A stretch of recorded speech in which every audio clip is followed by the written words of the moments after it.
ఇంకొక కేసు కూడా తన మీద హత్యాయత్నం కేసు పెట్టాడు. మే 13వ తారీఖున ఎన్నికల సమయంలో పాల్వాయి గేట్ అనే పోలింగ్ కేంద్రం దగ్గర తాను అక్కడికి వెళ్ళినప్పుడు జరిగిన ఘటన మీద అసలు ఎందుకు ఆ ఘటన జరిగింది? ఎవడన్నా కొద్దో గొప్ప కనీసం ఆలోచన చేసేవాళ్ళు ఎవరైనా ఆలోచన చేయాలి కదా. అక్కడ ఉన్న ఎస్సీలను, ఆ గ్రామంలో ఉన్న సామాజిక వర్గం వాళ్ళు గ్రామంలో ఉన్న బూతులు లేకపోయి ఓట్లు వేసే పరిస్థితి లేకుండా ఉన్నప్పుడు ఎమ్మెల్యే అక్కడికి ఆ గ్రామానికి వెళ్ళినప్పుడు ఎమ్మెల్యే ఆ పరిస్థితిని చూసి ఎస్పీకి 4 సార్లు 5 సార్లు 10 సార్లు ఫోన్ చేసినా కూడా ఎస్పీ రాని పరిస్థితిలో ఉన్నప్పుడు, కనీసం సిఐని ఎస్ఐని కూడా పంపించని పరిస్థితిలో ఉన్నప్పుడు, అటువంటి బూత్లో, సెన్సిటివ్ బూత్లో కేవలం ఒకే ఒక్క హోంగార్డును పెట్టి బూతులు నడుపుతూ ఉన్నారు. అటువంటి పరిస్థితుల్లో అన్యాయం జరుగుతూ ఉందని చెప్పడం కోసం, అన్యాయం జరుగుతూ ఉన్న వాళ్ళ పక్షాన్ని నిలబడడం కోసం ఎమ్మెల్యే లోపలికి పోయి ఈవీఎంను పగలగొట్టే కార్యక్రమం జరిగింది. ఎందుకు ఈవీఎంలో నిజంగానే ఎమ్మెల్యేనే రిగ్గింగ్ చేసుకుంటా ఉంటే, ఎమ్మెల్యేకి అక్కడ నిజంగానే ఎమ్మెల్యే పరిస్థితి అంత బాగుండింటే ఎందుకు ఎమ్మెల్యే ఈవీఎం పగలగొడతాడు? అక్కడ పరిస్థితి బాగలేదనే కదా, అన్యాయం చేస్తూ ఉన్నారనే కదా. అక్కడికి పోయినప్పుడు అన్యాయం చూశాడు కాబట్టే కదా ఈవీఎం పగలగొట్టాడు. ఆ ఈవీఎం ఏదైతే పగలగొట్టిన కేసులు ఏదవుతుందో తనకు బెయిల్ వచ్చింది. ఈరోజు తాను బెయిల్ అక్కడ లోపల ఉన్నది ఈవీఎం పగలగొట్టిన కేసులో కాదు, తను లోపల ఉన్నది ఈవీఎం పగలగొట్టిన కేసులో. అన్యాయం జరిగింది అని చెప్పి, అన్యాయం జరుగుతూ ఉన్న పరిస్థితిలో ఎమ్మెల్యే అక్కడికి పోయి అడ్డుకునే కార్యక్రమంలో అది జరిగింది అని చెప్పి కోర్టులు కూడా గుర్తించాయి కాబట్టి తనకు బెయిల్ వచ్చింది. కానీ మళ్ళీ ఆ తర్వాత ఏం జరిగింది? ఆ ఇన్సిడెంట్ జరిగిన 10 రోజుల తర్వాత, ఆ ఇన్సిడెంట్ జరిగిన 10 రోజుల తర్వాత, అంటే మే 23వ తారీఖున ఎమ్మెల్యే అక్కడికి వెళ్ళి హత్యాయత్నం చేశాడట. అదే పోలింగ్ బూత్లో హత్యాయత్నం చేశాడంట. ఎవడన్నా బుద్ధునోడు ఎవడన్నా నమ్మదానికి ఉందయ్యా? ఎవడన్నా ఎమ్మెల్యే అనేవాడు అక్కడికి పోయినప్పుడు వాళ్ళు చేస్తూ ఉన్న రిగ్గింగు, ఎమ్మెల్యే దానికి అడ్డుకునే కార్యక్రమం చేస్తూ ఉంటే ఎమ్మెల్యే అక్కడికి పోయి ఎమ్మెల్యే హత్యాయత్నం చేస్తాడా? చెప్పడానికైనా హద్దు పొద్దు ఉండాలి కదా. 10 రోజుల తర్వాత ఎమ్మెల్యే హత్యాయత్నం చేశాడని చెప్పి కేసు పెడతారు 10 రోజుల తర్వాత.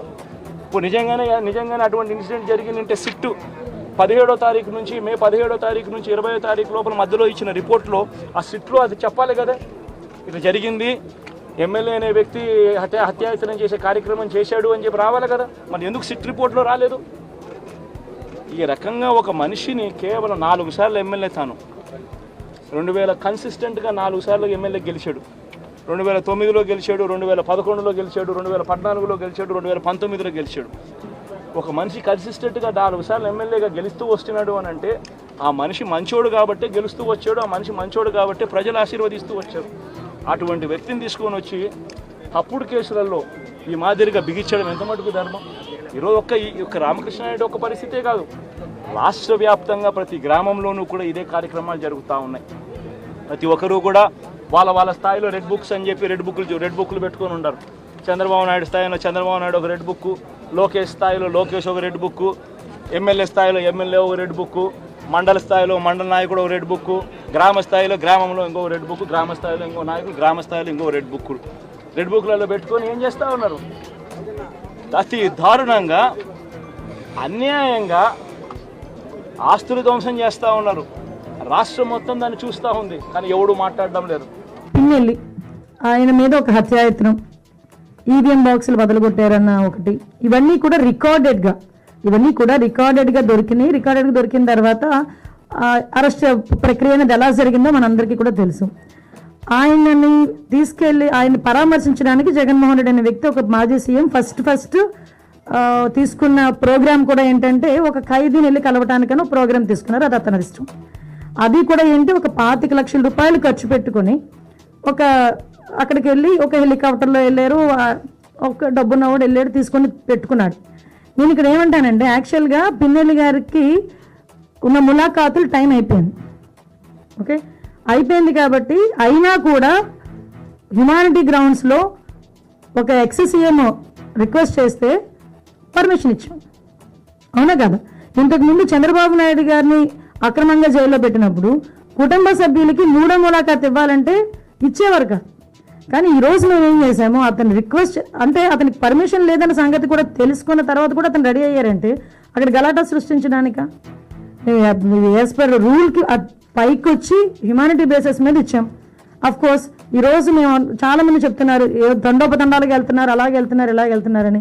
నేను ఒకసారి ప్రిజెన్స్ ఐజీ గారితో కూడా మాట్లాడినా, అసలు ఎంతమంది ములాఖాతులు వెళ్తున్నాయి, యాజ్ పర్ రూల్ ఎలా వెళ్తున్నాయి, మేము అన్నీ కూడా మాట్లాడుకుంటున్నాం. ఆయన బయటకు వచ్చి ఈరోజు బయటకు వచ్చి అక్రమంగా అరెస్టులు చేశారు. అక్రమంగా ఏం సీసీ ఫుటేజ్ చూసిన వాళ్ళు ఎవరైనా అక్రమ కోర్టు ఇచ్చిందండి అతను అరెస్ట్ చేయమని? దేని మీద బెయిల్ వచ్చిందని ఇప్పుడు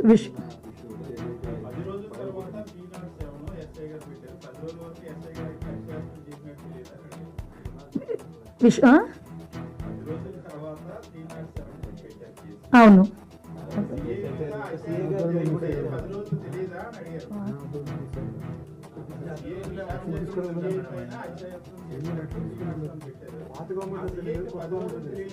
అదేనండి, పాత గవర్నమెంట్ పెట్టనివ్వలేదు, కొత్త గవర్నమెంట్ వచ్చిన పెట్టారు.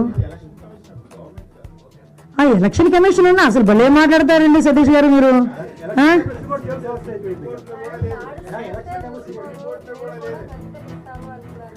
దాడులు ఎవరు చేశారు ఈ రోజుకి నాకు చెప్పండి? దాడులు ఎవరు చేశారు? దాడులు చేసినట్టు ఎక్కడైనా రికార్డెడ్గా ఉన్నాయా? ఎవరైనా కంప్లైంట్ ఇచ్చారా? ఏదైనా త్రూ రూల్ ప్రకారం చేస్తున్నాము. రూల్ ప్రకారం చేసేటప్పుడు దాన్ని కూడా దాడుల కింద మాట్లాడుకోవాలనుకుంటే మరి గత 5 సంవత్సరాలు చేసింది ఏమనుకోవాలి? మేము గత 5 సంవత్సరాలు చేసింది ఏమనుకోవాలమ్మా? స్టార్ట్ అయిన దగ్గర నుంచి మొదలు పెట్టారు కదా, ప్రజావేదిక కూల్చిన దగ్గర నుంచి మొదలు పెట్టారు కదా. మాలాంటి అందరి మీద కూడా 20, నా మీద ఒక 23 కేసులు, ఈవిడ మీద ఒక 7 కేసులు. ఏంటవన్నీ? మేము అవన్నీ కక్ష తీర్చుకోవాలని మేము మాట్లాడలేదు కదా. కక్ష తీర్చుకోవాలనుకుంటే వేరేగా ఉండేది. కానీ ఈ రోజుకి కూడా మేము పబ్లిక్ చెప్తున్నాం, చూపిస్తున్నాం, ఇది ఇలా జరుగుతుంది అని చూపిస్తున్నాం.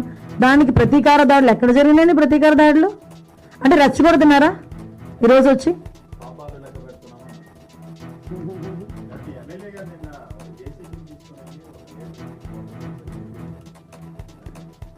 దాని మీద ఆల్రెడీ కేసు కూడా ఫైల్ అయింది కదా. మీరు అది అడుగుతున్నారే కానీ పక్కన చంద్రశేఖర్ రెడ్డి అక్కడికి వెళ్ళి మున్సిపల్ ఉద్యోగుల్ని తోసేసిన సంఘటన అడగరు. అదెవరు కేసు పెట్టారు చూడండి ఒకసారి వెళ్ళి. మేము మాట్లాడితే మళ్ళీ కేసు పెట్టారేమో. ఎక్స్ఎమ్మెల్యే నేను ఏమంటానంటే, మీరు క్వశ్చన్ చేసేటప్పుడు కూడా కార్నర్ సెట్ క్వశ్చన్ చేస్తే మేము అంతే కార్నర్గా మేము సమాధానం చెప్తాం. అది నేను ఎగ్జాంపుల్ అండి, best example. As a home minister I have 23 cases, atrocity కేసుతో సైతం. అట్రాసిటీ కేసు నా మీద ఉంది. నేను కడపకి వెళ్ళి కోర్టుకి అటెండ్ అవుతున్నా. డీసీపీ గారు కూడా చెప్తున్నాను నేను, ఏదో చూడండి సార్ అని.